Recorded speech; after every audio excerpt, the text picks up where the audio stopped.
안녕하세요. 김동석입니다. 2월 16일 아침 시작하도록 하겠습니다.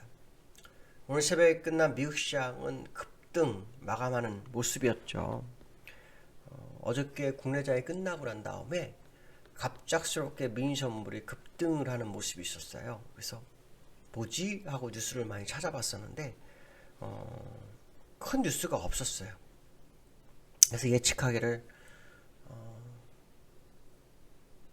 우크라이나 사태인가 뭔가 접점을 찾았나? 뭐 이런 생각을 좀 했어요. 근데 사실은 접점을 찾은 건 없죠. 접점을 찾은 건 없고, 다만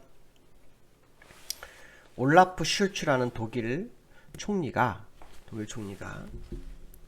러시아를 방문했고, 그 러시아 방문을 해서 푸틴과 약 3시간 동안 정상회담을 했다. 이게 이제 핵심인데요. 거기서 이런 얘기가 오갔다고 합니다. 푸틴이 러시아는 유럽에서 전쟁을 원하지 않는다.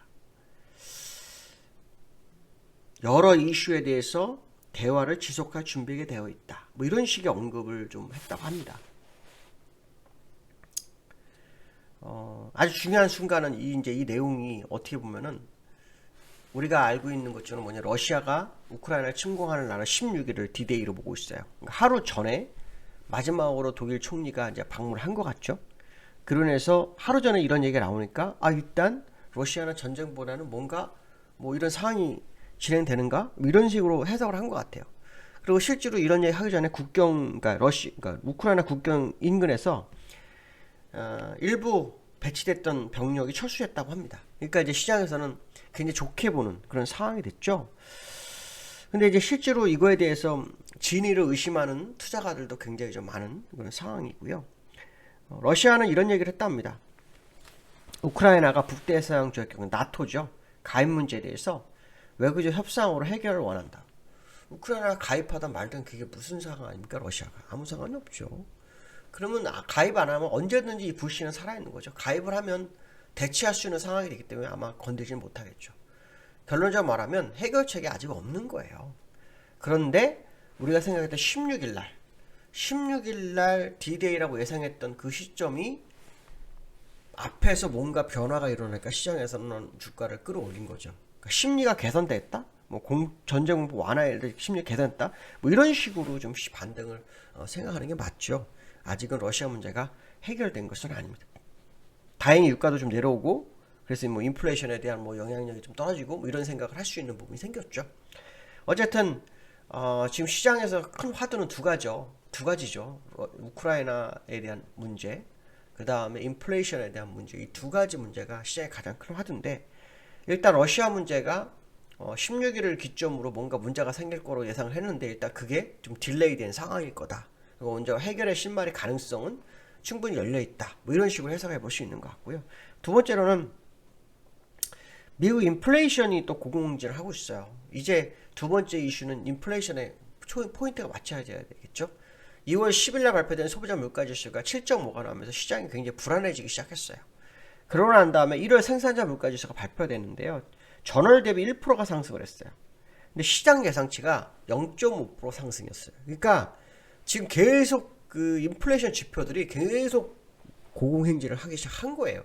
이렇게 되면 연준 입장에서 굉장히 부담스러워진 거 맞거든요. 그러니까 연준이 뭔가를 해야 되는데 왜 안 할까에 대한 의문점이 굉장히 많습니다.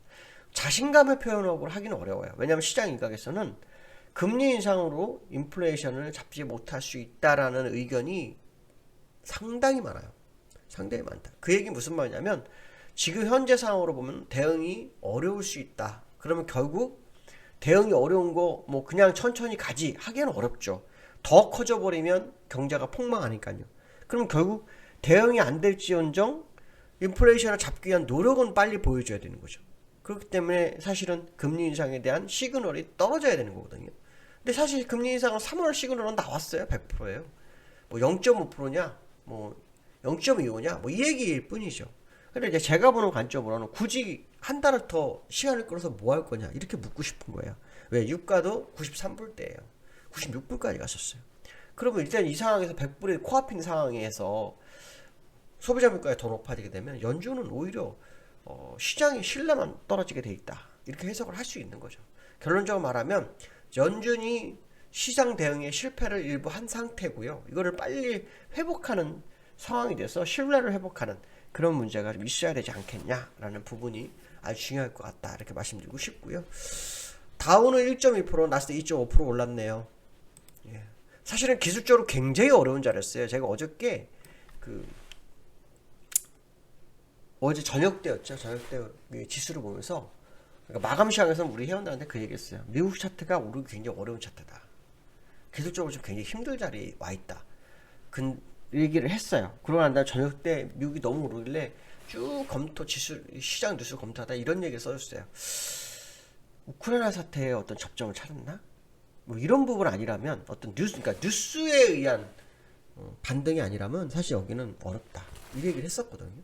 근데 그 뉴스를 우크라이나 협상에다 어떤 접점이 있나? 뭐 이렇게 얘기를 했었는데 우크라이나 사태 문제가 어느 정도 시장에 나오게 된 거죠. 그로 인해 주가가 좀 올라왔어요. 그럼 기술적으로는 이게 추세 반전 국면이냐 그러면 솔직히 말하면 어렵다.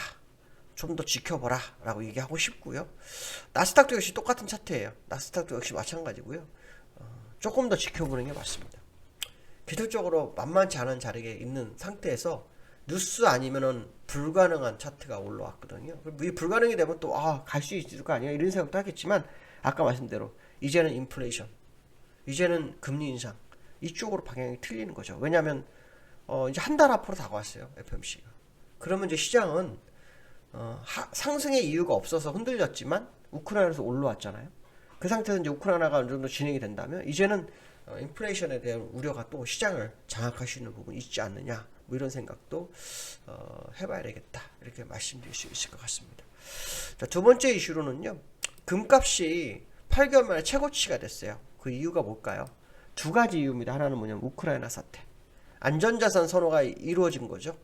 그 다음에 인플레이션입니다.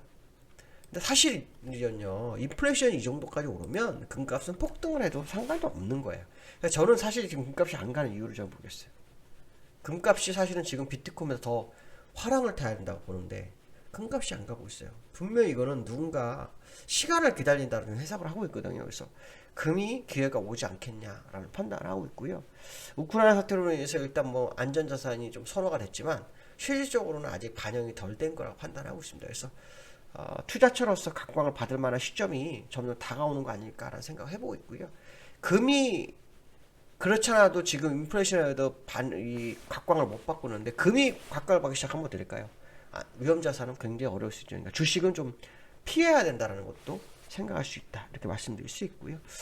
세 번째는 코스피가 어제 2,700을 붕괴하고 끝났어요. 그렇죠? 어떻게 대응해야 될까? 일단 오늘은 뭐 지수가 특별하지 않으나 1%는 달지 않을까 싶어요. 1% 정도는 달 수 있다. 제가 볼 때 1% 정도는 달 수 있는 충분한 공간이 있죠. 근데 저는 일단 기술적으로는 무너졌다고 보고 있어요. 근데 이제 여기 개파락이 하나 있기 때문에 요 갭을 메우러 갈 수도 있죠. 요 저점이 얼마입니까? 요 저점이 2735. 그렇죠? 그거는 메울 수 있습니다. 근데 안 메워도 상관이 없습니다. 왜냐하면 주가가 지난번 올라오면서 12개의 갭상승이 있었다라는 거. 그거 생각하면 지금은 뭐 큰 중요하지 않다. 중요한 건 뭐냐면 지금 시장이 올라갈 이유가 있나? 이게 되게 중요하겠죠. 근데 야간에서 원달러는 뭐 크게 흔들지 않았어요. 한 2원 정도밖에 안 흔들렸다라는 거. 그 다음에 지금 우리나라가 코로나 확진자가 7만 명이 넘어섰다는 게 되게 중요한 것 같습니다. 7만 명이 넘어섰다는 거에 대해서 이게 또 시장의 오늘 변수가 될 수도 있습니다.